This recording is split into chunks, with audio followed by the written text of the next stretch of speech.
vous ressentiez un dialogue avec des choses qui venaient de l'intérieur? Ah bah oui, ça venait de l'intérieur. C'était des paroles en moi qui n'étaient pas moi. C'était quelque chose de totalement... et je me disais, mais qu'est-ce que ça veut dire ça? Qu'est-ce que c'est? Qu'est-ce qu'il y a derrière? Enfin bon, mais je les entendais. Ils ont été très rapides d'ailleurs. Ils m'ont dit, après avoir cette pédagogie pour me montrer qu'ils me parlaient, ils m'ont dit, c'est le diable qui te parle. Ah, très vite, c'est Très arrivé. vite, ils m'ont dit ça. J'ai eu la trouille, là. Moi qui ne croyais ni en Dieu ni en diable, j'ai eu la trouille. Parce que même si on n'y croit pas, on est toujours... Après que j'ai trouvé la porte de sortie, avant que je me suicide, hein, parce que... Vous y avez pensé? Ah ben, c'est pas que j'ai pas pensé. Non, je ne pensais pas à cela. Je n'avais pas envie de mourir. Mais je voulais que ça s'arrête. 24 heures sur 24, comme ça, vous voyez. Et donc, il y a eu je suis allé 3 fois au bord d'une ligne de chemin de fer. Pour les tester. Et là, c'était le calme plat. Plus rien. Plus de paroles. C'est-à-dire que vous les intéressiez, vivants et pas morts, quoi, en fait, c'est ça? Je suis pas sûr. Ils attendaient peut-être que je me foute sur la ligne de chemin de fer. Ah oui, quand même. Parce que, vous voyez, ils ne peuvent pas tuer les démons. Ils peuvent pousser les gens à se tuer. Oui, c'est... Je savais que j'étais déjà aidé par le ciel, dans la mesure où je priais beaucoup. Et je voyais l'effet sur les démons. Je me disais, vous voyez, il y a la providence. Il y a les démons qui font leur travail et il y a les anges qui font le leur. Vous aviez pris conscience qu'il y avait une force Oui. bonne qui œuvrait contre le mal. Ah bah, je m'en suis tout de suite rendu compte. J'ai travaillé avec une forme éblouissante. J'étais heureux de travailler. À travailler un week-end quand même, c'est pas très agréable. Eh ben non. Est-ce que ça vous a ouvert la voie d'une spiritualité religieuse? Ah, tout à fait. Ah bah tout à fait. Moi, vous savez, à partir du moment où j'ai su que Dieu existait et qu'il répondait à ma demande, automatiquement, moi, je me suis lancé dans l'aventure. Ce qui est étonnant, c'est qu'en fait, vous avez pris connaissance et conscience de Dieu par le diable, en fait. Tout à fait.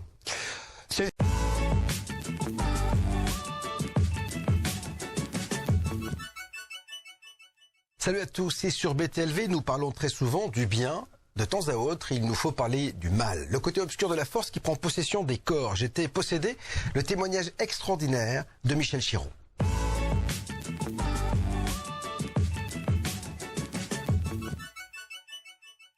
La plus belle des rues du diable est de vous persuader qu'il n'existe pas. Et pourtant, Michel Chiron va nous démontrer le contraire. Bonjour Michel. Bonjour Bob. Ravi de vous accueillir pour cet ouvrage. J'étais possédé, comment j'ai été libéré de l'emprise du diable. On a toujours l'impression que c'est réservé au cinéma, que lorsqu'on en parle, on se dit les gens sont atteints de troubles psychiatriques. Et j'avais fait ici une émission avec une mère révérende exorciste et un psychiatre, et les deux étaient d'accord pour dire que le mal existe. Certains ont besoin d'un stéthoscope pour s'en sortir, d'autres ont besoin d'un crucifix. On va essayer de vous découvrir la genèse de cette possession. Vous avez été éducateur spécialisé, vous êtes aujourd'hui à la retraite, et vous avez été interrogé par un journaliste pour ce bouquin, Thomas Oswald. On découvrira également votre rencontre et savoir comment vous avez été en lien tous les deux. On va repartir au début, c'est-à-dire qu'est-ce que vous êtes quelqu'un de croyant quand vous êtes jeune? Est-ce que vous pensez à la religion et qu'est-ce qu'elle représente pour vous? Alors quand j'étais jeune, c'est-à-dire j'étais croyant, si on peut dire. J'étais, enfin, mais pas pratiquant. Si, mais enfin c'était bon. C'était une foi qui a disparu. Alors pour qu'elle disparaisse, c'est que j'ai décidé finalement à un moment donné que Dieu n'existait pas. C'est dans les années 70-72, c'est-à-dire après mai 68, que j'ai fait cette démarche-là. J'ai dit, bah tout ce que tu avais essayé de croire avant, ça n'a pas de raison d'être. Ouais, à ce moment-là, il y avait beaucoup de livres sur chez Maspero, par exemple, je sais pas si vous connaissez. Oui, bien sûr. Enfin voilà, donc c'était des livres qui m'intéressaient, mais qui étaient vraiment d'une autre nature que la foi dans l'Église. Et cette foi dans l'Église, elle me passionnait pas, quoi. Je veux dire, c'était purement quelque chose de bon. Il fallait faire le bien, fallait se battre. J'étais d'accord avec ça, mais ça ne montrait pas pourquoi Dieu existait, quoi. Je voyais pas le rapport entre cela et Dieu. Et donc j'ai fini par dire non. Moi, j'ai vraiment pris le chemin de la non-foi. Hein, c'est-à-dire que les gens vont souvent vers la découverte de la foi, vous êtes sur le chemin contraire, c'est-à-dire que vous refusez cette foi, vous dites non, ça ne m'intéresse pas, c'est pas ce qui me correspond. Il est vrai que les années 68 sont un élément déclencheur sur une autre façon de vivre la société, on est moins conservateur, donc quand on est moins conservateur, on est moins religieux également. On a une nouvelle jeunesse, on écoute du rock'n'roll, on est hippie, on a une sexualité qui est débridée, on a une vie chez les jeunes qui est un peu dissolue. Est-ce que vous avez adhéré à tout ça? Ben, écoutez, moi, je suis rentré à l'école d'éducateur, et donc il y avait la LCR, il y avait le PSU, il y avait des organisations révolutionnaires, et puis, eh bien, j'ai côtoyé tous ces gens-là. Donc je lisais, j'avais une sexualité au départ plutôt pas très réjouissante, hein, je veux dire dans le premier temps. Après bon, ça a changé, mais à ce moment-là j'ai rejeté la foi. Hein, j'ai vraiment rejeté la foi, et alors pas que la foi chrétienne, c'est-à-dire toute religion confondue. Hein. Moi, Dieu pour moi n'existait plus. Donc je n'allais pas le chercher dans le bouddhisme ou dans une autre vous n'avez pas essayé de trouver une nouvelle voie spirituelle? Non. Quand vous, la spiritualité était à rejeter, vous l'avez rejetée. Que dit votre entourage à ce moment-là? Ben, écoutez, à ce moment-là, j'ai un peu rompu avec cet entourage. Hein. Il faut dire que j'avais eu aussi, sur le plan sentimental, une rupture sentimentale avec une personne que je côtoyais avant. Et donc, moi, j'avais rompu. Et j'étais rentré dans un nouveau monde avec les éducateurs en formation, voilà. Et donc j'étais dans une école d'éducateurs à Orléans, qui était très bon. Alors il y avait au départ il fallait faire une sélection. J'avais été pris pour la sélection. Et puis bon, bah, j'avais suivi la formation avec. Alors c'était une formation très rigide. Faut dire que je suis rentré en 69-70. Et l'école, c'était la 4e promotion. Et en 68, il n'avait pas fait grève. Il n'avait pas fait grève, vous voyez, c'était bien et c'était un directeur qui était très... Alors il avait cette idée, vous avez 30 à 40 ans de mauvaise éducation à rattraper, l'école est là pour le faire. C'est-à-dire qu'en fait, ça portait son nom. C'est-à-dire qu'on parle... Moi, je dis souvent qu'on n'a pas donné le bon terme à l'éducation nationale, parce que l'éducation, c'est les parents, c'est l'instruction nationale. On devrait appeler ça. Alors que lui, ce directeur-là, voulait vraiment faire votre éducation. Voilà, tout à fait. D'accord. Mais on a bien réagi. D'ailleurs, il a été mis à la porte au bout de 3 ans. On a fait une grève de la faim, on a fait une grève de longue durée après. C'est-à-dire que le Che Guevara qui était en vous, il et puis il y avait un sociologue qui venait nous faire des cours. D'accord. Et puis il a été renvoyé finalement. Mais parce que les élèves disparaissaient. C'est-à-dire, il y avait 35 élèves au départ, et puis ils disparaissaient petit à petit. Les gens ne savaient pas pourquoi ils disparaissaient, vous voyez, c'était comme ça. Mais nous, on avait fait un contrat, on voulait savoir pourquoi ils disparaissaient. Pourquoi on disparaissait. Alors, et on n'a pas personne n'a disparu. Hein. Puis il y a peut-être eu un élève qui a lâché prise, mais c'est tout. Mais on est resté jusqu'au bout ensemble. Vous voyez. Donc ça, c'était mon...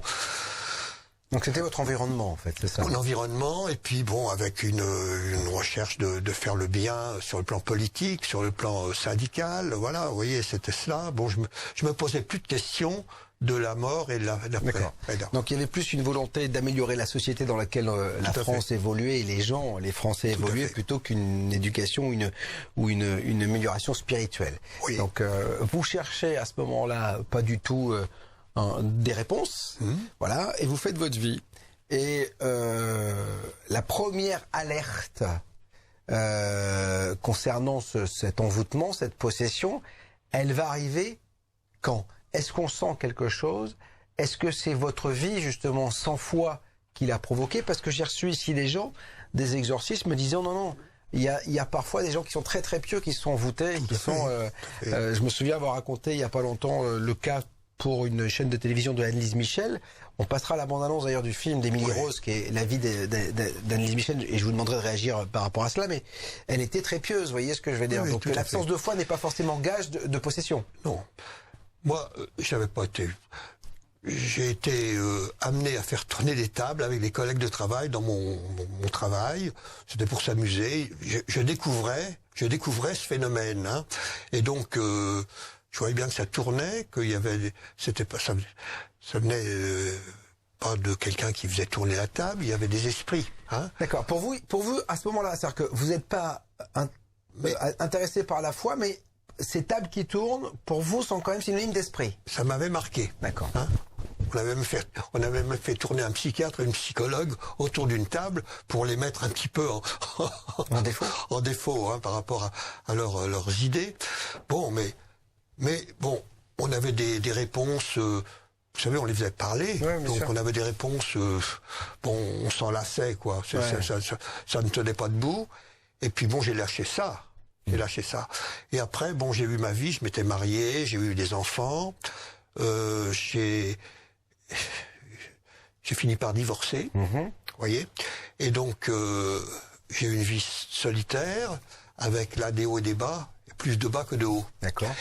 Et c'est là, à un moment donné, j'en avais marre, moi, de tourner, de ne pas réussir ma vie. Je cherchais finalement l'amour, cherchais le bien, hein, cherchais d'être bien.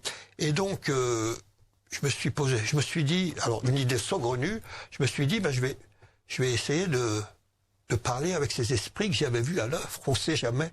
Ils vont peut-être m'aider. Donc là, vous revenez oui. au contact des esprits. Mais c'est 10 ans après. C'est ça, ouais. Il s'est passé du temps quand même. Ah oui, c'est ça. Mais là, je me suis dit, je ne trouvais pas de solution à ma situation. Et je me suis dit, bon, ben, on va voir. Donc vous allez chercher chez ces esprits des réponses, en fait, oui. à vos tourments, à votre problématique. Tout à fait. C'était un peu ça hein, que je cherchais. Et donc, j'ai acheté un pendule. Hein, on le trouvait facilement à ce moment-là. Enfin, maintenant, on le trouve encore plus facilement. Et j'ai mis des lettres de Scrabble. Et alors là, j'ai eu la surprise. Alors là, une surprise, parce que ça tournait à une vitesse fantastique. Et ça s'arrêtait sur des lettres. Et ça me faisait des mots. Alors, je passais mon temps à écrire ces messages. Là, vous êtes seul à ce moment-là? J'étais seul, oui. Ah bah oui, j'étais seul, parce que quand on est plusieurs, si vous voulez, il y a ceux qui rient, il y a ceux qui dénigrent, il y a tout ça, ça ne marchait pas. Là, j'étais tout seul. Hein. Vous prenez ça sérieusement d'entrée? C'est-à-dire que vous avez la sensation qu'on vous parle? Ah bah oui. Bah oui, parce que on me parle pas à ce moment-là, on parle par des lettres. Oui. Enfin, on communique par des lettres. Donc les mots, je les notais, c'était un peu long, mais enfin ça allait quand même assez vite parce qu'ils tournaient très vite et il me parlait de l'au-delà. Hein, c'était principalement sur l'au-delà. Ça répondait pas à mes questions profondes, mais ça m'intriguait et donc j'en avais parlé à quelques collègues parce que j'en avais parlé comme ça, mais alors il y en avait qui avaient peur, et il y en avait qui me prenaient, qui disaient mais non, tout ça c'est pas vrai. Voilà, bon, j'ai arrêté d'en parler, et puis ça a duré 8-10 jours. Tous les soirs je rentrais et je me mettais au pendule, c'était comme un accrocheur. C'est une drogue en fait, c'est ça. Un peu une drogue.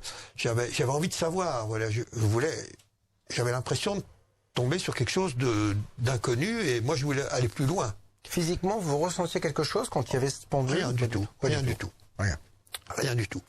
Et puis, au bout de 8-10 jours, voilà qu'avec les lettres, ils me disent, maintenant, on va te parler directement. On n'aura plus besoin de pendule.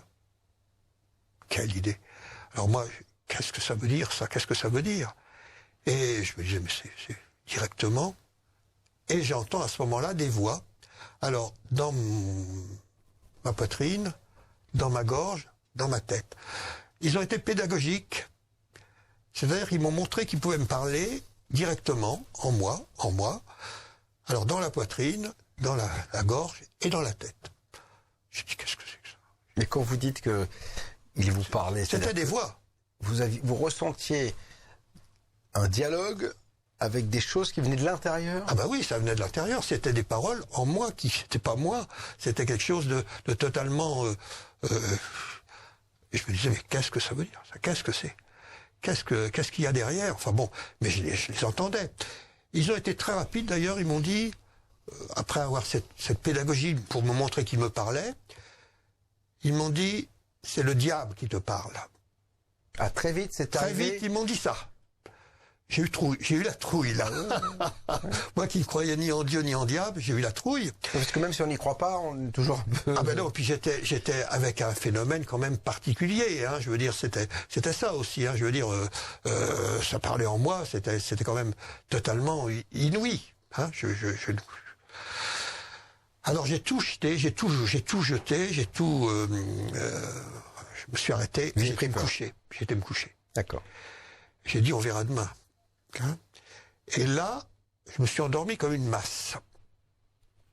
J'ai pas fait de cauchemar, j'ai pas eu je me suis endormi tout de suite. Et au matin, et d'une manière très profonde, et au matin, je me relève, je me rappelais de la veille. Je dis mais ça parle encore, et tout de suite ça se met à parler. Et ils me disent, pour me rassurer, on t'a fait peur hier soir. Maintenant, on va te dire la vérité. Voilà, la vérité. Alors, ils ont commencé par me raconter ma vie. Ma vie. En me rappelant des souvenirs que j'avais complètement oubliés, hein, vraiment. Alors, de mon enfance, hein, je veux dire que je... Voilà, puis j'essaie de me séduire, quoi. Ça a été une séduction. Mais à ce moment-là, vous vous dites pas c'est moi qui génère ces voix, c'est moi, c'est mon imagination, j'ai un problème psychologique. Oh, pas du tout. Pas du tout. Bon, parce que d'abord, moi je travaillais avec des psychologues, avec des psychiatres. Hein. J'étais éducateur, j'avais des amis psychiatres, tout ça, et je voyais bien la différence entre la maladie mentale et ce qui m'arrivait. Hein. La schizophrénie. J'ai un ami schizophrène en plus en ce moment, hein, je veux dire. Bon, mais dehors de, je sais comment. Voilà, il y a des conséquences de la maladie qui sont. Alors, il peut entendre des voix, certes, hein, ils peuvent entendre des voix, mais il y a tout un tas de phénomènes autres qui se produisent dans la personnalité, dans le comportement, hein, de ces gens-là. Et donc là, moi, j'étais en présence d'une force, enfin d'une puissance démoniaque. Ah, je ne le pensais pas, je ne le croyais pas. J'avais oublié ce qu'il m'avait dit la veille. Je suis le diable. Oui. Voilà, donc. C'est le diable qui te parle, qui m'avait dit. Hein. Mais puis après, ils m'ont rassuré. Et ils m'ont dit, voilà, nous, on est venus en toi parce que on va te transformer. Voilà, on va te... Alors, ils m'ont raconté des histoires. Ils m'ont dit, voilà, on est les premiers royaux. On est des esprits, des vies antérieures, hein, c'était ça, c'était leur explication. Alors il y a des premiers royaux, il y a des premiers royaux, c'est ceux qui parlent. Donc moi j'avais droit à un premier royal. Puis il y a les premiers, il y a les seconds et les troisièmes. Et ils disent, tous les hommes reçoivent des esprits. Le roi s'intéresse à toutes les personnes. Quand il parle du roi, c'est le diable. Je ne savais pas à ce moment-là, évidemment. Je l'ai su qu'après. Je l'ai su qu'à la fin de je l'ai su qu'au bout de 9 mois, quand je me suis vraiment... libéré de tout cela. Ah, libéré, quand j'ai trouvé la porte de sortie, hein, avant de me libérer, hein, c'était pas... La libération était très longue, même après mais c'était pas grave, j'avais la porte de sortie. Mais cette période-là était... Alors, ça a été terrible parce que je me suis rendu compte après qu'ils étaient avec moi tout le temps. Hein, 24 heures sur 24, y compris la nuit. Mais vous devenez pas fou à ce moment-là, ça? Non. Non. Vous vivez avec des entités qui vous parlent, qui vous disent on est venu en toi, ça veut dire qu'il y a une possession quand même, c'est-à-dire qu'ils sont en vous, et vous n'avez pas peur. Je n'avais pas peur. Alors ils me disaient tu as été choisi, tu vas avoir un avenir radieux. Bon, parce que tu vas être maintenant là pour accueillir des potentialités, pour aider les hommes à servir le roi. D'accord. Voilà. On traduit pour aider les hommes à servir le diable. Mais je ne le savais pas. Hein, donc, voilà. Alors, moi, j'étais scotché. Hein, je veux dire, c'était.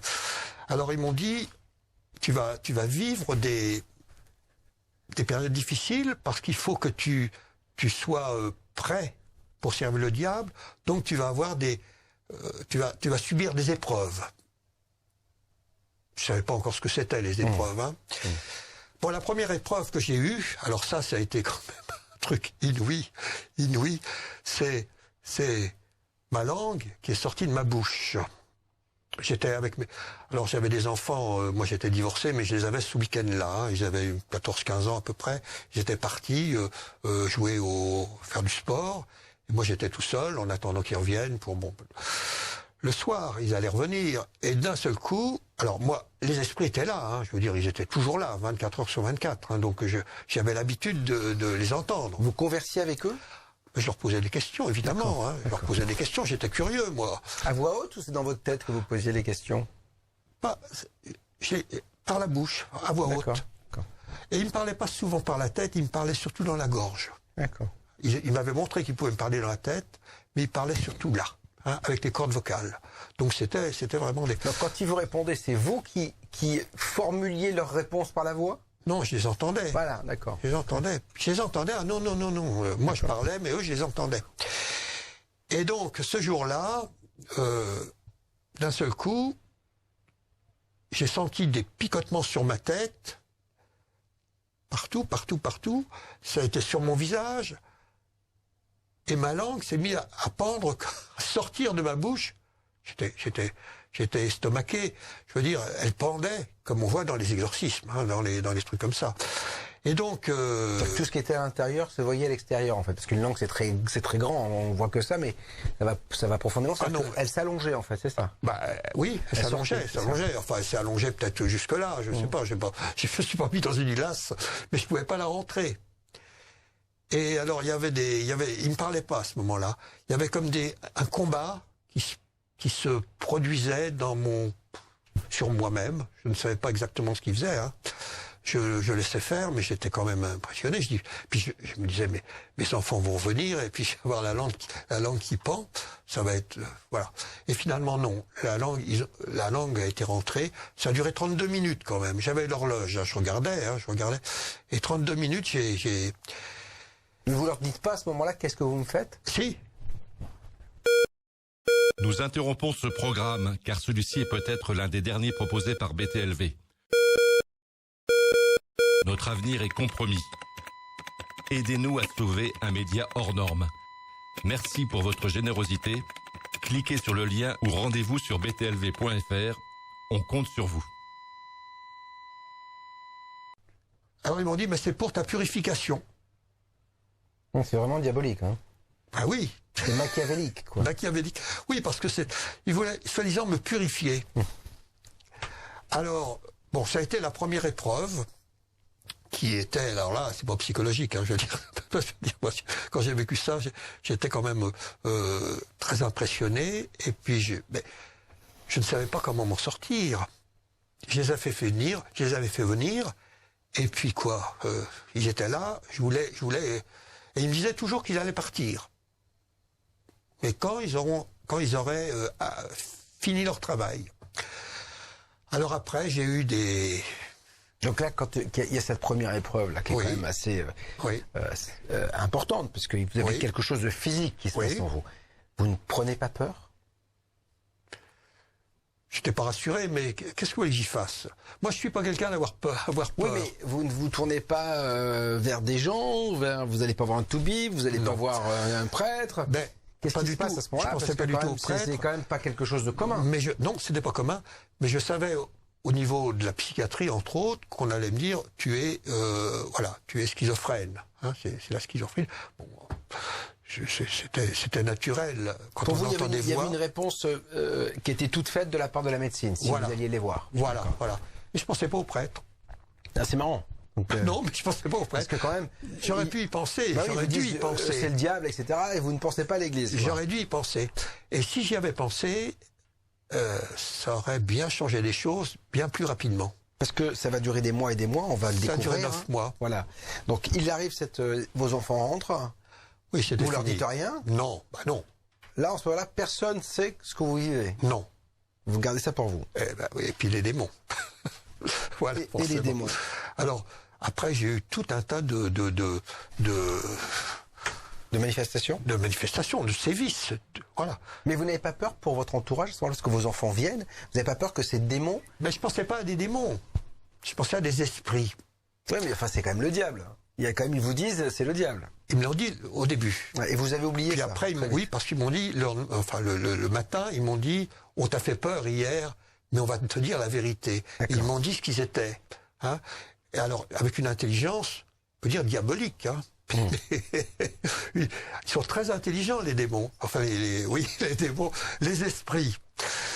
Et alors, ils m'ont raconté des choses. Parce que je leur posais beaucoup de questions.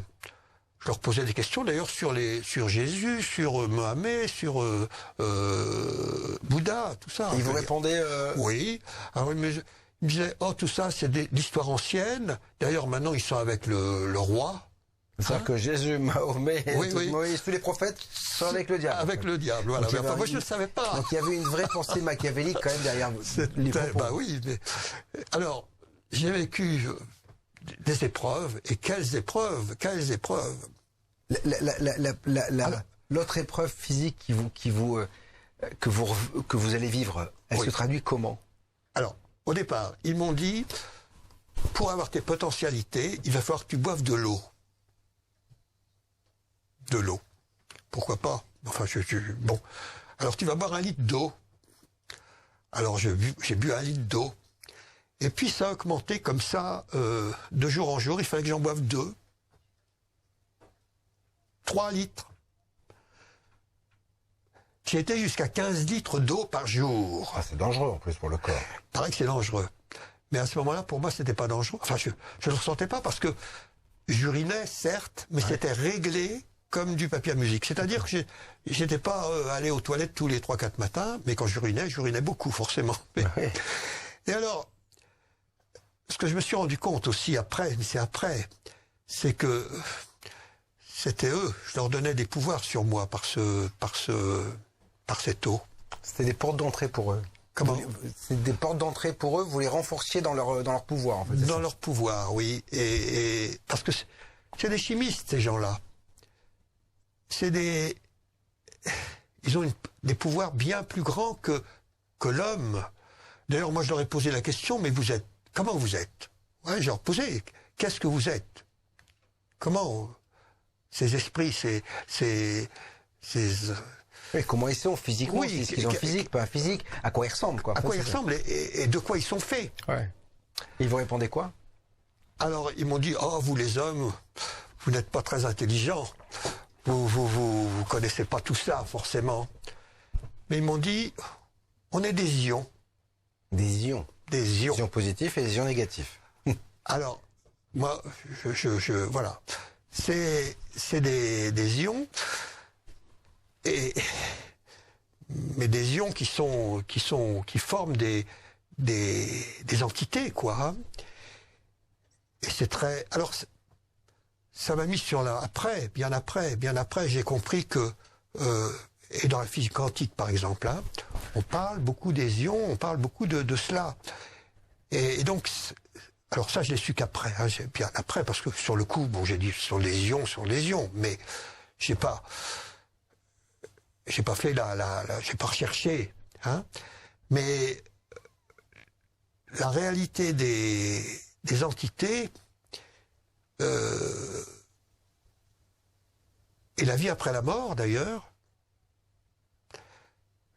c'est notre corps qui s'en va et qui reste quand même d'une manière ionique, voyez. Et quand on s'en va du corps, mais alors eux c'était des démons, mais ça peut ouvrir, cette expérience-là peut ouvrir à la vie après la mort, voyez. Ça c'est pour moi je l'ai su qu'après, je l'ai compris qu'après, mais en tout cas. En buvant beaucoup d'eau, je leur donnais des pouvoirs parce que ils devaient prendre l'hydrogène. J'ai pensé que l'hydrogène, c'était leur force qui allait pouvoir faire des choses inouïes en moi. Hein. J'ai eu par exemple les doigts qui sont devenus du... Il me disait, tu vas changer tes os. tu vas avoir un nouveau visage. Pourquoi pas, enfin... Et alors, j'ai eu la surprise à ce moment-là de voir mes bouts des doigts brûlés. Et alors, je me touchais, et ça pénétrait, ça rendait les os mous. Vous voyez? Alors, bon, le lendemain, ça revenait comme c'était, hein, je veux dire, ça n'a pas changé mon corps. Mais ils me montraient ainsi leur pouvoir sur la matière. Sur la matière. C'était en pleine journée, ça pouvait arriver quand, n'importe quand? Ou c'était le soir? Voilà, ça a été le soir, mais ça pouvait être en pleine journée. Hein. Ils m'ont montré le pouvoir sur les autres, sur les hommes. Mes collègues de travail, par exemple, hein, je veux dire... alors, ils m'ont montré. Alors, au début, ça m'a fait rire, parce qu'on était à table, à une quinzaine, hein, et puis ils me disaient, tu vas voir, on va les faire parler très fort. Vous savez, dans une discussion, on peut se mettre à parler très fort. Et je voyais mes collègues qui, alors je me rappelle plus du sujet de conversation, mais qui prenaient voilà, qui parlaient très fort. Maintenant, on va les faire taire. Pout! Ça tombait comme un soufflet. Et ils ont recommencé 3 fois. Je voyais le pouvoir. Alors ils disaient, parce que on a pouvoir sur les premiers qui les habitent. D'accord. Ah, vous voyez, c'est ça. Donc ils montraient leur pouvoir sur les autres et sur les esprits qui habitaient les hommes.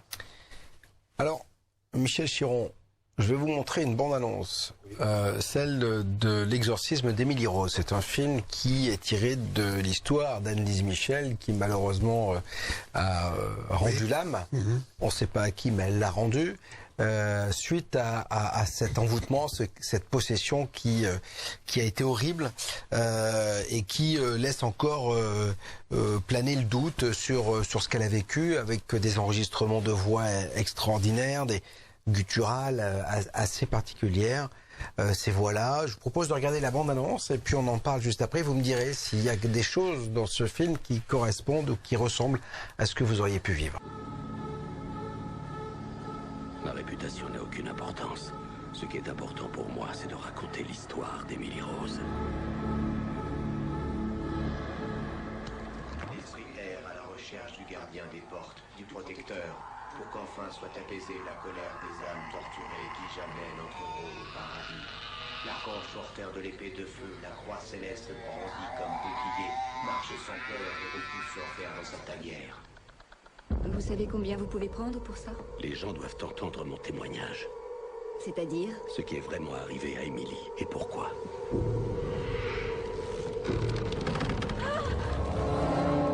Elle pensait donc que le mal s'est emparé d'elle un soir à l'hôpital? Je crois, oui. Émilie était épileptique. Les croyances du père Moore sont basées sur la superstition. Est-ce que le père Moore vous a demandé une aide médicale? Je ne pouvais rien faire. Et pourquoi ça? Parce qu'il n'existe aucun traitement contre le mal. Émilie? Hey.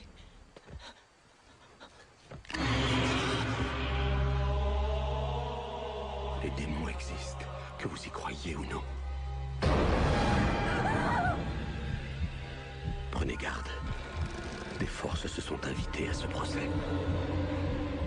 Émilie, est-ce que tu m'entends? Éloignez-vous de moi. Je te chasse de ce corps. Allez-vous-en!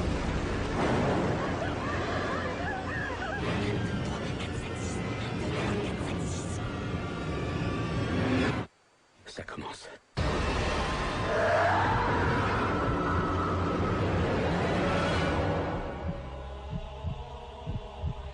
Gloire à Dieu. Film bouleversant, film étonnant. On voit dans ce film qu'elle s'inflige, Anne-Lise Michel, enfin la petite Émilie Rose ici, des sévices corporels, parce que elle aura les genoux complètement disloqués parce qu'elle monte, elle descend, elle s'appuie sur ses genoux, elle monte des dizaines et des dizaines de fois.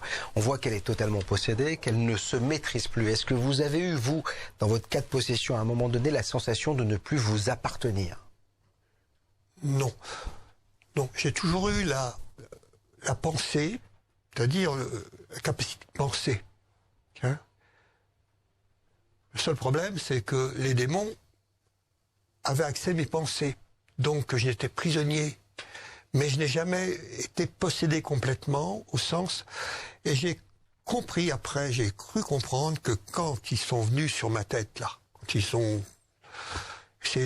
m'ont fait tirer la langue, ils voulaient pénétrer plus profondément en moi et essayer certainement de me posséder plus. Hein, et effectivement, ils ne sont pas arrivés. Et moi, je les avais entendus dire, on s'est fait avoir quand elle est venue avec toi. On est venu chez toi. Mais bon, ils ont continué leurs œuvres. Hein. Ça les a pas arrêtés. Ils étaient en moi, ils ont continué. Mais j'ai pas été... J'ai vu déjà des films, des exorcismes violents avec des choses très dures. Hein. J'ai vu ça. Ouais. Hein, très. Moi, je n'ai pas vécu cela. Hein. J'ai vécu... mais j'ai été prisonnier complètement. Mais il y a quand même une action physique sur votre corps. Ah ben le corps. Mon corps était prisonnier. Mon corps, mais pas mon âme, pas ma psyché. Mais alors qu'est-ce qui faisait que il pouvait pas vous pénétrer totalement? Parce qu'il y avait un fond de vous une chrétienté, une foi qui était là quand même, mine de rien, même si vous l'aviez rejeté? Je l'ai su longtemps, enfin je l'ai compris longtemps après, puisque c'est après ma conversion, hein, après que j'ai trouvé la porte de sortie, avant que je me suicide, hein, parce que... Vous y avez pensé? Ah ben, c'est pas que j'ai pas pensé. Non, je ne pensais pas à cela. Je n'avais pas envie de mourir, mais je voulais que ça s'arrête. 24 heures sur 24 comme ça, vous voyez. Et donc il y a eu je suis allé 3 fois au bord d'une ligne de chemin de fer pour les tester. Et là, c'était le calme plat. Plus rien, plus de paroles. C'est-à-dire que vous les intéressiez, vivants et pas morts, quoi, en fait, c'est ça? Je suis pas sûr. Ils attendaient peut-être que je me foute sur la ligne de chemin de fer. Ah oui, quand même. Parce que, vous voyez, ils ne peuvent pas tuer les démons. Ils peuvent pousser les gens à se tuer. Oui, c'est pas eux qui vous tuent. Ils n'ont pas le droit de tuer. C'est l'action qu'ils exercent, c'est la pression qu'ils exercent sur vous qui vous amène au suicide, quoi. Voilà. Et alors, c'est trois fois à ligne de chemin de fer. C'était au mois de fin novembre, hein, début décembre. Donc, je me suis converti le 31 décembre. Et c'est le 31 décembre, d'ailleurs, là, que j'ai passé des fêtes dans mon lit. Je me disais, mais c'est pas possible. Je vais pas encore vivre pendant 1 an. Ces mêmes épreuves que j'avais vécues. Parce que là, c'était combien de temps que ça a commencé, là? Eh ben, c'était au mois de mars. D'accord. Hein, mois de mars, jusqu'en décembre, donc, enfin, ça fin fait déjà décembre. quelques mois. Ah ben, ça faisait 9 mois, il faut compter 9 mois. Alors et là, tout est écrit dans le bouquin. Parce que et là, j'étais à bout. Je me souviens. Vous faites toujours appel à personne, là, à ce moment-là? Alors, j'avais été voir avant, quand même, un magnétiseur, mais bien avant, en me disant, mais je suis allé avec un pendule, j'ai attrapé ça avec un pendule, un magnétiseur va peut-être m'aider. Donc, j'avais rencontré un magnétiseur, et j'avais attendu dans la salle d'attente avec d'autres, il y avait d'autres personnes, et puis j'étais arrivé, puis j'avais commencé à lui raconter mon histoire. Il m'a dit, je ne peux rien faire pour vous. Il ne faut pas poser de questions aux esprits. Voilà. Et il m'avait presque mis à la porte. Vous voyez, il m'a rien payé. Donc j'étais seul. Mais voilà. Toujours pas l'envie ou l'idée de se dire, je vais aller voir un prêtre? Alors, cette idée m'est venue le jour où le 31 décembre, là, où j'ai failli me suicider encore, là. Je me souviens, j'avais passé la journée au lit, et puis j'ai sauté du lit, et puis j'ai dit, allez, c'est fini, j'arrête tout, c'est plus possible, je vais pas encore rester 1 année avec ça. Et là, j'ai été remplir un verre d'eau de Javel pure, vous savez, sans eau, là. Voilà. Et puis j'avais mis sur mon gaz, j'avais mis de trucs qui enflamment, là. Ouais. De l'alcool à brûler. Puis j'avais la boîte d'allumettes, et là, moi j'ai pensé à mes enfants, forcément, j'ai dit, mais... Puis je pensais pas, enfin, forcément, j'aurais foutu le feu dans la maison, il y avait des gens qui habitaient en dessous, ça aurait été dramatique, mais j'ai surtout pensé à mes enfants, et puis à mes parents qui étaient décédés. Je savais qu'il y avait une vie après la mort, ça, je savais qu'il y avait Même une en vie. étiez persuadé, il n'y avait plus de doute pour vous. Ah ben, il n'y avait plus de doute. Sauf que c'était les mauvais que j'avais attirés. Oui, c'est ça. J'avais attiré. Mais pour moi, j'étais persuadé, je savais. Et donc, j'ai réfléchi, j'ai dit non, je ne me suiciderai pas. Et là, eux, Et là, vous les entendez oh, ben évidemment, ils m'entendaient. Ben, j'avais qu'à penser pour qu'ils m'entendent. Hein. Oh, c'était pas, j'avais pas besoin de parler. Hein. Ils avaient accès à mes pensées. Et là, je nettoie, je vide tout, et je les entends me dire. Là, alors je dis, je vais aller voir un prêtre et un médecin. Voilà. J'ai tout de suite pensé, je vais aller voir un médecin et un prêtre. Un médecin pour qu'il m'arrête, pas un médecin psychiatre. Hein, je voulais un médecin. Et puis je vais aller voir un prêtre pour en parler. Pourquoi un prêtre? Voilà, j'en connaissais pas. Et donc là, je les entends me dire, on t'a menti depuis le début. Dieu existe. Dieu existe. Ils me disent, alors au début, ils m'avaient dit, on est le diable, et à la fin, ils me disent, Dieu existe. Alors j'ai tout de suite pensé, mais ce sont des démons. Donc j'ai pensé, il faudrait que j'aille voir un prêtre exorciste. Puis je dis, ça va être terrible, il va falloir que je prie. Moi, prier, c'était l'horreur. L'idée de prier, c'était quelque chose de terrible. Loin de vous, quoi. Comment? C'était loin de vous. Oui, loin de moi. Et puis je connaissais aussi la puissance des démons qui étaient en moi. Je les avais vus à l'œuvre, hein, à travers de multiples épreuves. Il y a eu d'autres stigmates physiques en dehors de la langue, de vos os qui s'enfonçaient. Il y a eu des choses physiquement. Oui, par exemple, pour manger, il m'avait interdit pendant 8 jours de manger des choses, le pain, les choses dures, les choses. Je pouvais pas manger ça. Ma bouche saignait. J'avais du sang dans la bouche et puis ça me faisait mal. J'étais obligé de manger des choses molles, de la purée ou des nouilles. Voilà, pendant 8 jours. Vous voyez, c'était terrible. Alors ça a été. Après, ça s'arrêtait. Hein. Voilà, ça s'arrêtait. C'était des épreuves qui me disaient hein, pour les potentialités. Potentialités que je n'ai jamais vues. Enfin, voilà, Alors, il y avait des fois de la carotte et beaucoup de coups de bâton. Alors justement, à propos de carottes, est-ce que vous avez senti en vous des plus qui pouvaient être synonymes de cette carotte, oui, mais qui allaient déboucher sur des coups de bâton? Oui, une carotte par exemple. Ils m'ont sorti de l'argent d'un distributeur sans que ça soit comptabilisé sur mon compte. Bon, c'était pas une grosse somme, hein, mais j'avais besoin d'argent. Je sors et ils me disent ça ne sera pas comptabilisé sur ton compte. Débité, voilà. Et c'est vrai, j'ai vérifié. Une autre chose. Au niveau de ma voiture, j'avais une voiture diesel. C'était une R18 à ce moment-là. Hein, c'était ça remonte à vieux. Et normalement, je faisais 900 km avec un plein à peu près, hein, un plein. Et là, j'ai 1300 km. C'est-à-dire... Nous interrompons ce programme car celui-ci est peut-être l'un des derniers proposés par BTLV. Notre avenir est compromis. Aidez-nous à sauver un média hors norme. Merci pour votre générosité. Cliquez sur le lien ou rendez-vous sur btlv.fr. On compte sur vous.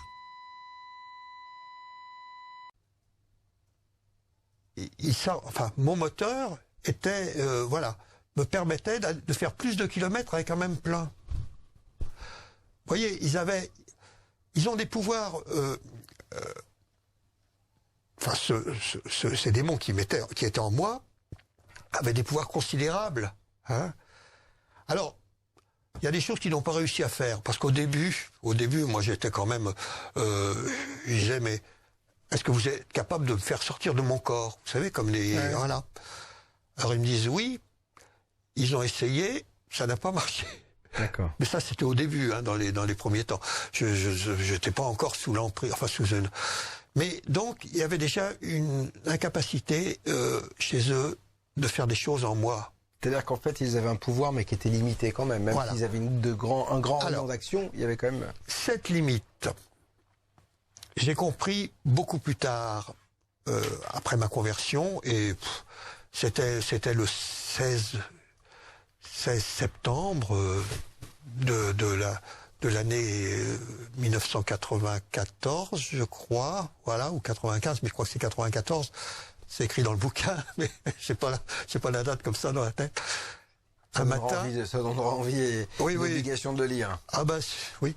Et un matin, alors je priais à ce moment-là. J'avais la prière, à ma grande stupéfaction, ça coulait comme de l'eau vive en moi. Hein. Donc je ne m'arrêtais plus de prier. Est-ce que ça apaisait justement vos tourments? Oui. Ben mes tourments, les tourments, c'était surtout eux qui se manifestaient en moi. Hein. Donc, évidemment. Est-ce que vous les sentez, à ce moment-là, gênés par les prières? Ah oui. Ouais. Ah oui, tout à fait. D'ailleurs, le premier jour, quand je me suis mis à prier, alors que je cherchais la prière tout seul, j'essayais de retrouver des prières dans ma tête, dans mon esprit, et j'ai fini par les trouver. J'ai mis 2 heures peut-être pour retrouver le Notre Père et le Je vous salue Marie. C'était vieux. Et je me suis mis à les dire, bêtement, voilà. Alors là, je les entendais. Donc ça les calmait. Ils se taisaient. C'était déjà pas mal pour moi, parce que j'avais trouvé la porte de sortie et je les voyais déjà.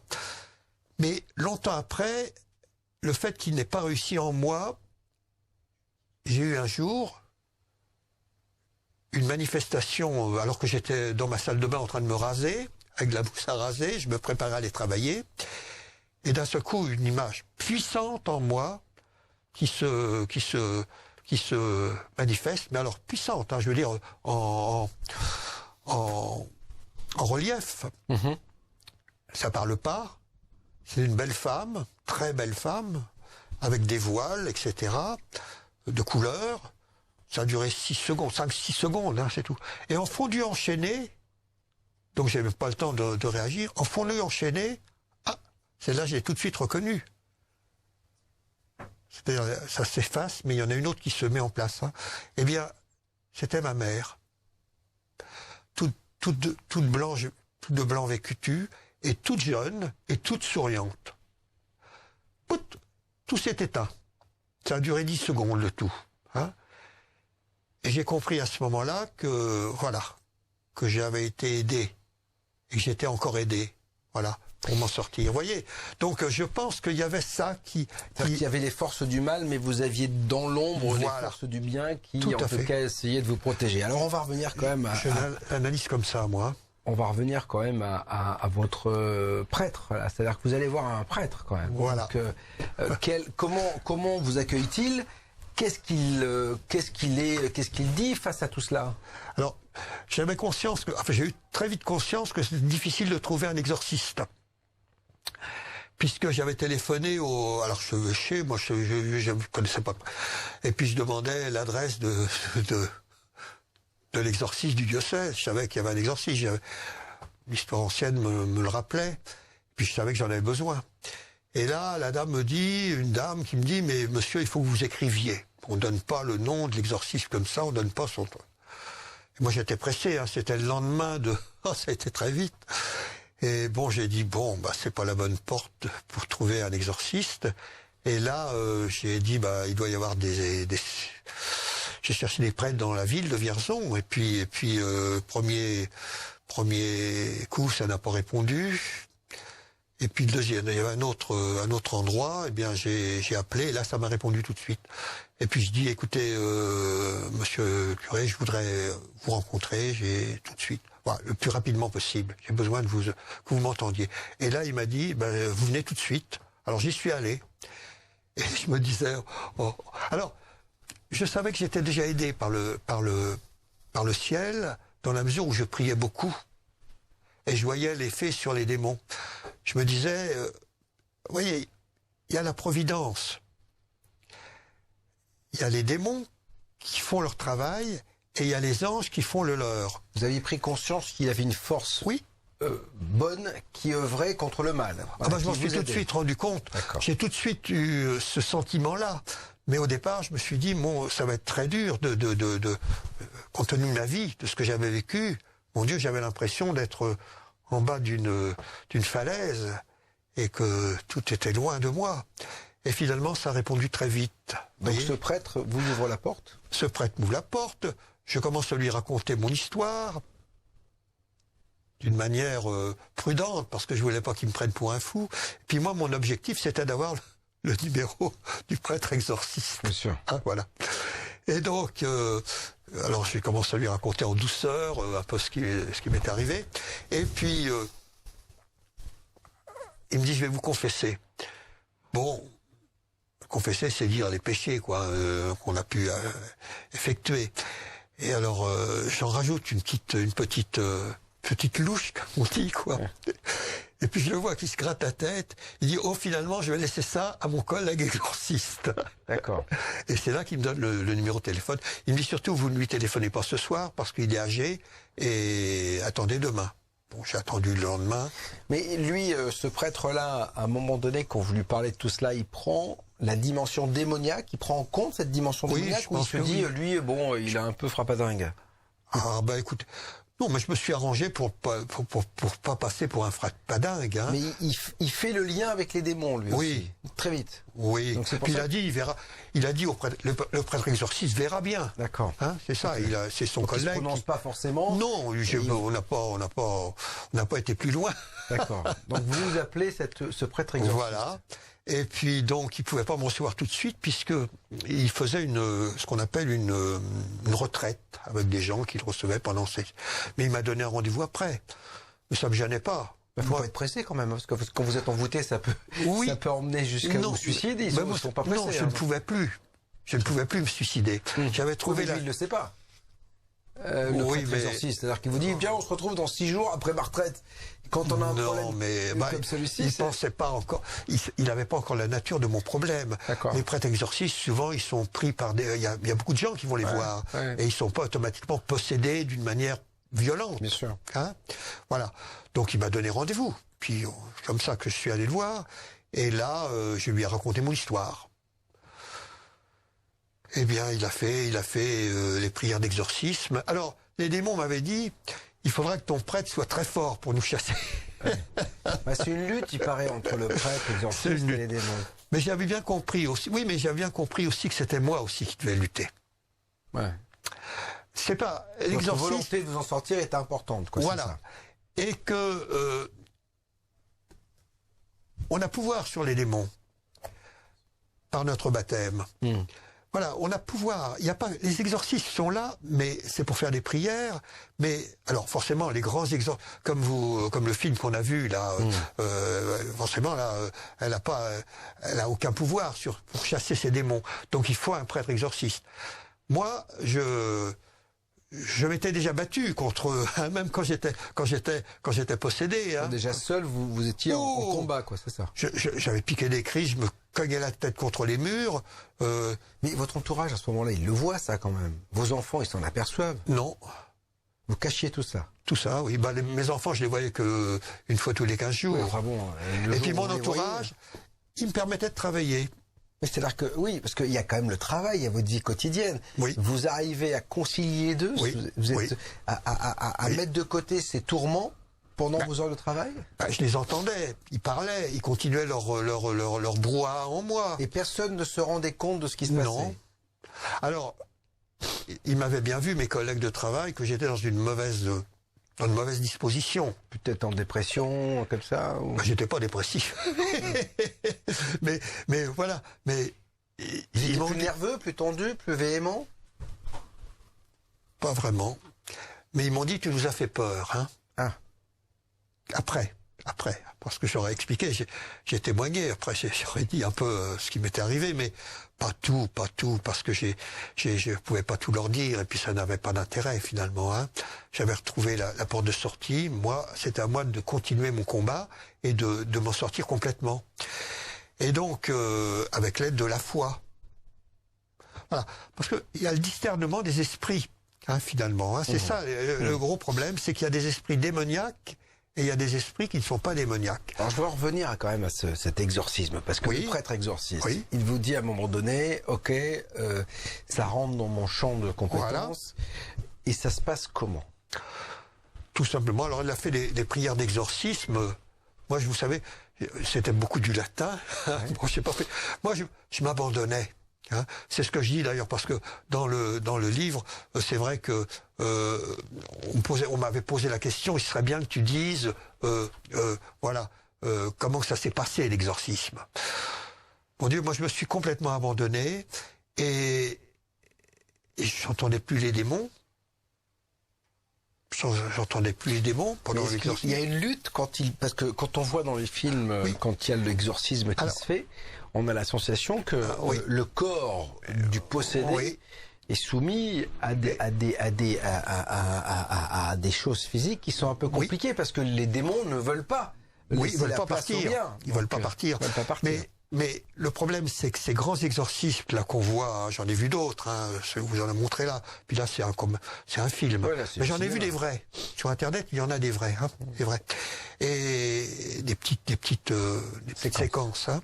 Mais là, ce sont des personnes qui sont absolument possédées complètement. Hein. C'est-à-dire que l'esprit est pris. L'esprit est pris. Et alors là, ça devient difficile. Hein. Les personnes... Alors, c'est vrai que de temps en temps, on les voit, ils semblent tout à fait normaux, et puis d'un seul coup, ça se met à délirer et à devenir à se battre, hein, voilà, et à se défendre. On est bien obligé de les attacher. Moi, j'ai pas vécu ça. On vous a pas attaché? Non. Bon, s'il a fallu, je me serais laissé faire. L'exorcisme a duré combien de temps? Oh, bah, peut-être une demi-heure. D'accord. Mais j'y suis retourné 3 fois. Au bout de 3 semaines à peu près. Et puis après, il m'a invité d'ailleurs à faire une retraite avec lui. Hein, donc il y avait une retraite, donc je suis allé à sa retraite, voilà. Et puis je dis quoi à ce moment-là quand même, le prêtre exorciste, il vous dit oui, c'est une certaine catégorie de démons. Non. Oui, tu es possédé. Ah non, il m'a rien. Bah non. C'est quoi le dialogue qui s'instaure entre vous? Il se rendait bien compte que j'étais possédé par des démons. Ça, il s'en rendait compte. Ça, il en prend acte. Oui, mais on n'a pas eu de discussion là-dessus. Il vous dit pas qui sont-ils? Non. Il s'est rappelé de moi quand même, parce que je l'ai vu 10 ans après, alors qu'il est mort quelques semaines, quelques mois après, hein, donc il était très âgé, il avait presque 100 ans à ce moment-là, et j'ai rencontré 10 ans après, j'étais allé dans le lieu où il habitait, pour des prières qui n'avaient rien à voir, je ne pensais même pas le voir, et quand il m'a vu, il a dit « Michel Chiron !» Il avait presque 99 ans. Hein. D'accord. Il se rappelait de moi, voilà. D'accord. Bon, mais... Donc au moment où il prononce ses prières, vous, physiquement, qu'est-ce qui se passe? Rien de spécial. Les voix, vous les entendez toujours? Non, pendant ces périodes-là, non. Il n'y avait plus rien. C'est après, quand je repartais... Qu'elles se remanifestaient? Elles se remanifestaient. Alors, il y a eu 2 sortes de voix. Il y a eu les voix intelligentes, c'est écrit dans le bouquin, tout ça, c'est ça. Des démons très intelligents, hein, qui alors là, ils m'ont raconté des choses, mais alors, très sérieusement, quoi, mais ils savent pas rire, les démons. Des démons brillants, c'est ça, en fait. Comment? Des démons brillants. Bah, des chefs. Oui, c'est ça. Des chefs. Et puis, il y avait toute une... Ribambelle. Alors... J'ai jamais su si c'était des démons. Enfin, c'est des démons, oui, mais qui... Alors ça, c'était horreur, parce que il parlait avec des voix... Enfin, l'horreur... il n'y avait aucune discussion. Il y avait des mots dignes de... Enfin, je sais pas, moi... Des enfants, à faire rire les enfants. Mais est-ce que les voix elles étaient gutturales, elles faisaient peur, ou elles étaient limpides comme la mienne ou la vôtre? Les voix, les grandes voix étaient limpides comme la mienne ou la vôtre. Ouais. Hein, mais les autres, là, c'était n'importe quoi. C'était des hyènes, quoi. Hein? Des hyènes. Oui. Je me suis posé beaucoup de questions à partir de quelle nature c'était. Je me suis demandé si c'était pas des âmes de l'enfer qui étaient torturées. Oui, qui accompagnaient cette grosse. Vous voyez, j'avais l'impression d'avoir, comment dire, un régiment. Non, c'est pas un régiment qu'il faut dire, c'est une cargaison, une garnison. Garnison de démons, mais il y a un terme dans l'Église qui dit ça. Il y a un terme qui explique ça, parce qu'ils étaient très nombreux. Et ils se sont, comment dire, ils sont diminués petit à petit. Ça s'est affaibli complètement. Parce que, effectivement, il y a ce passage des 3 exorcismes, des 3 rendez-vous avec le prêtre. Oui. Et après, c'est là où ça va se dilater petit à petit. Oui, C'est-à-dire qu'en fait, oui, tout à fait. Les voix vont se taire petit à petit. Tout à fait. Les grosses voix sont tues. Les démons puissants, enfin ceux qui dirigeaient finalement l'emprise sur moi, ont disparu. Alors maintenant, je ne situe plus exactement si ça a été exactement tout de suite après, mais ça s'est fait dans la foulée. Hein. Et après, j'avais encore cette grosse masse qui était en moi. Alors ça faisait papoum, papoum, papoum. Ça faisait un bruit comme ça, un bruit sourd en moi. Et il y en avait une tripotée là. Et petit à petit, ça s'est désintégré. Et d'ailleurs, je le demandais, moi, j'avais demandé au Seigneur, moi je voulais pas que les démons s'en aillent pour aller refaire la même chose ailleurs. Hein. Je voulais qu'ils soient détruits, on ne détruit pas les démons, mais enfin décomposés. Que leurs forces que j'avais expérimentées disparaissent. Voilà. Je voulais pas qu'ils... Ouais, vous parlez au Seigneur, c'est-à-dire qu'à un moment donné, comme vous avez parlé aux démons, vous vous dites, je vais pouvoir parler au bien. Et est-ce que... Alors, la question, elle est simple. Est-ce que le bien vous répond? Parce que Alors, il me répond comment? Vous entendez le bien, oui. le mal, mais est-ce que vous entendez le bien? Il me répond.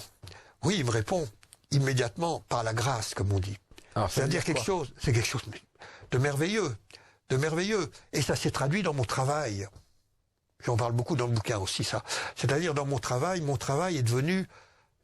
Mon travail, c'était un travail d'éducateur. J'étais amené à aider des gens en difficulté. C'est une mission de vie, quoi. C'était des déficients intellectuels, légers, donc avec des gros problèmes d'autonomie, etc. Voilà. Puis des familles souvent qui étaient démunies. Hein. Voilà. Et moi, j'étais à la sortie de l'établissement et j'étais amené à les aider. On m'appelait, j'allais les voir, je voyais le problème, voilà. Donc j'avais un travail très varié et très utile. Enfin bon. Et alors, moi je voyais là le Seigneur à l'œuvre. C'est-à-dire que mon travail a complètement changé. Il est devenu il y avait des portes qui s'ouvraient, il y avait des choses extraordinaires qui se produisaient. Je n'avais pas grand-chose à faire, si d'être là, et puis d'emmener, de conduire. Mais je voyais mes dernières années de travail, c'est-à-dire ça peut-être une dizaine d'années, un peu plus, ça a été des années merveilleuses. Les choses se mettaient en place sans difficulté, en fait, voilà. C'est ça. Par exemple, vous voyez, j'avais des rapports à faire pour la Cotorep à ce moment-là. Maintenant, c'est la MDPH, hein, c'est-à-dire Le Cotorep, c'est quand on était invalide, on n'avait pas à payer sa maison, on avait des aides, etc. C'est-à-dire qu'en fait, on avait une aide de l'État. Oui, alors il y avait tout un tas d'aides. Hein. Il y avait des aides pour les entreprises, des aides pour des allocations aux handicapés, des cartes d'invalidité. On aidait à la vie des gens qui pouvaient pas se... Et alors moi, en sortant de l'établissement, j'étais là pour les accompagner dans leur vie future. Et j'avais beaucoup de rapports à faire, par exemple. Alors, c'était des jeunes que je connaissais à peine, souvent. Hein. J'en avais que je connaissais, mais parce que j'allais dans les synthèses quand même, avant qu'ils ne sortent. Et j'avais des dossiers, alors des gros dossiers, etc. Et à partir de là, moi, je faisais des rapports. Un rapport pour la Cotorep. Mais un rapport qui défendait les demandes. Hein. Je veux dire, pour moi, j'étais un peu comme un avocat qui défendait la demande. Vous défendiez la cause, quoi. Tout à fait. Et alors, il fallait, je cherchais des éléments dans le dossier, hein. Et ça se faisait très vite. Je trouvais tout de suite les bons. Alors des éléments psychologiques, des éléments de connaissances scolaires, des éléments de connaissances professionnelles, etc. Et puis, j'allais très vite. Et on me disait à la Cotorep, à la MDPH, oui c'est la Cotorep au départ, après c'était MDPH, on me disait mais vos rapports, monsieur Chiron, sont très bien faits. Oui, ils étaient contents de moi. Et surtout, enfin c'était, voyez. Et donc j'avais des choses comme ça. J'avais une énergie folle aussi de travailler. Je travaillais par exemple le week-end, un week-end sur 7. Bon, parce que là, je faisais de l'internat à ce moment-là pour soulager les gens d'internat. Mais je venais au travail avec une forme éblouissante. J'étais heureux de travailler. À travailler un week-end quand même, c'est pas très agréable. Eh ben non. Est-ce que ça vous a ouvert la voie d'une spiritualité religieuse? Tout à fait. Ah bah tout à fait. Moi, vous savez, à partir du moment où j'ai su que Dieu existait et qu'il répondait à ma demande, automatiquement, moi, je me suis lancé dans l'aventure. Ce qui est étonnant, c'est qu'en fait, vous avez pris connaissance et conscience de Dieu par le diable, en fait. Tout à fait. Alors, je disais aux démons avant qu'ils s'en aillent, si vous savez, on représente les démons avec des cordes. Eh bien, voilà. Bon, et alors, il vous disait quoi quand vous... Rien, il grognait. Ah bah oui, ça, ils grognaient, les autres, là, ils grognaient. Ils étaient toujours en train de grogner, la masse informe, là. Ce qui était il disait la barbe, il me disait ça suffit. des trucs comme ça, voilà. Alors on arrive au terme de cet entretien, Michel Chiron. Qu'est-ce que tout cela vous a apporté? Finalement, on dit toujours que après l'ombre, il y a la lumière. Le bien apporte le mal, ou le mal apporte le bien. Qu'est-ce que ça vous a apporté? Ah ben moi, ça. Vous savez, au départ, je cherchais le bonheur, comme on dit. Hein. Ouais. Vous l'avez trouvé? Eh ben, je l'ai trouvé. Alors je l'ai trouvé d'une autre manière que celle que je recherchais au départ, mais vraiment, voilà, c'est ce qu'on appelle l'Esprit Saint, hein. C'est ça, hein. C'est-à-dire l'Esprit Saint qui vient m'aider à prier, à faire le bien, à vivre, à être heureux. J'ai une joie, voilà, une joie intérieure qui ne me quitte pas. Alors c'est bon quand même. Hein. Est-ce que vous diriez à tous ceux qui nous regardent, ne jouez pas à la Ouija, ne jouez pas aux tables tournantes, ou alors faites-le encadrer par des professionnels, etc. Non. Alors là, il faut vraiment éviter de s'y mettre. Parce que pour vous, c'est ça qui a ouvert la porte. Tout à fait, c'est ça qui a ouvert la porte. Hein. C'est votre pendule, votre questionnement. Ben oui. Vous les avez convoqués en fait. Ben, je l'ai convoqué, oui. Alors je savais pas ce qu'il allait m'arriver, mais j'ai fait le mauvais choix. Et tout ce qui est de l'ordre de l'ésotérisme, pour moi, ce sont effectivement des portes ouvertes aux démons. Voilà, c'est ça qui pour moi, vous voyez, c'est. Est-ce que vous avez la sensation on a beaucoup de guérisseurs dans le Berry, hein, de guérisseurs, de rebouteux et voilà, et de voyants. Ben oui, mais alors ils ont les pouvoirs, hein, les démons. Hein. Moi, ils m'ont montré leur pouvoir, hein, de voir l'avenir, hein, de voir, de voir un peu de voir ce qui. Et donc, ils ont cette capacité. Alors, il faut pas se laisser prendre à cela, voilà. Il faut faire attention. Il y a danger. Ils peuvent être séduisants, en fait. Ils sont séduisants. Les rebouteux, les guérisseurs, par exemple, ils guérissent. Certes, mais il y a des conséquences après. C'est ça le problème. C'est qu'il y a des attachements aux démons, enfin, aux esprits qui sont démoniaques. Hein, mais ils disent pas que ce sont des démons, mais les esprits démoniaques, eh bien, ils s'attachent à ceux qui vont voir les guérisseurs. Et d'ailleurs, ceux qui vont voir les guérisseurs, ils vont souvent les voir, les guérisseurs, parce qu'il y a de nouvelles maladies. Moi, j'ai eu des témoins. Forcément, suite à ce bouquin, j'ai eu des gens qui m'ont écrit ce qui leur était arrivé, hein, avec l'écriture automatique, par exemple, sûr, avec des choses comme ça.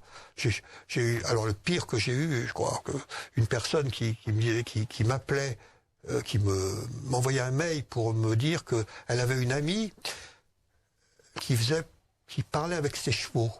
Alors ça s'appelle, je sais pas comment. La communication animale. Oui. Pardon. Il y a un autre terme, parce que c'était un terme un peu plus sophistiqué, etc.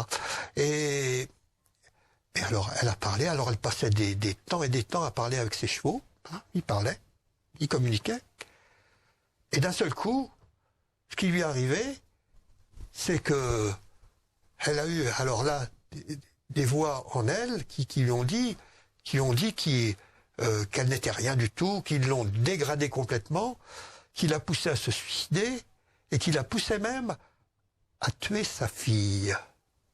Et elle savait pas comment s'en sortir, cette femme. Elle dit, moi je voudrais l'aider, mais je peux pas. Elle était elle-même passeuse d'âme. voyez. Voilà, et elle n'y arrivait pas. Elle pouvait pas y arriver. Mais vous voyez, il y a... Mais ça vous a ouvert un monde assez particulier. Vous parlez du passeur d'âme, des guérisseurs. Oui. C'est pas des mondes que vous connaissiez avant. Pas du tout. C'est-à-dire que ça vous a ouvert une autre vision de la vie telle qu'on la conçoit, la vie invisible. Aussi. Voilà, c'est ça. Et y compris dans les autres pays, parce qu'il m'avait expliqué, parce que en Afrique, il me disait, on est partout. Le roi, il a des trucs partout. Et on s'adapte à la culture. Voilà. Alors donc, il y a des cultures. Voilà, mais donc on pousse. Alors, pour eux, c'était pour faire pour s'unir au roi, enfin pour aller. À ce moment-là, je savais pas que c'était le diable. Mais je veux dire, c'est un monde qui est là pour détruire la personne, quoi. Hein? Merci Michel Chiron d'être venu pour nous parler de cet ouvrage. J'étais possédé. Voilà. Je rappelle cette phrase de Baudelaire, la plus belle des ruses du diable est de vous persuader qu'il n'existe pas. Merci. C'est un joli témoignage à lire. Bien sûr, le bouquin est à votre disposition avec le replay et le podcast de cette émission. Merci mille fois. Bon courage. Vous êtes heureux aujourd'hui? Ah, tout à fait. Magnifique. On va s'arrêter là-dessus. BTLV présente les rencontres du mystère et de l'inexpliqué 7. Les 5 et 6 juin 2020 à Lyon, retrouvez 12 conférenciers exceptionnels. OVNI, paranormal, voyage astral, archéologie, miracle, Dame Blanche, Opus Dei, dossiers inexpliqués. 2 jours pour passer de l'autre côté du miroir, sans oublier l'expérience de mort imminente à vivre en réalité virtuelle. Les 5 et 6 juin 2020, le mystère et l'inexpliqué vous donnent rendez-vous à Lyon pour sa 7e édition. Détails et réservations sur btlv.fr.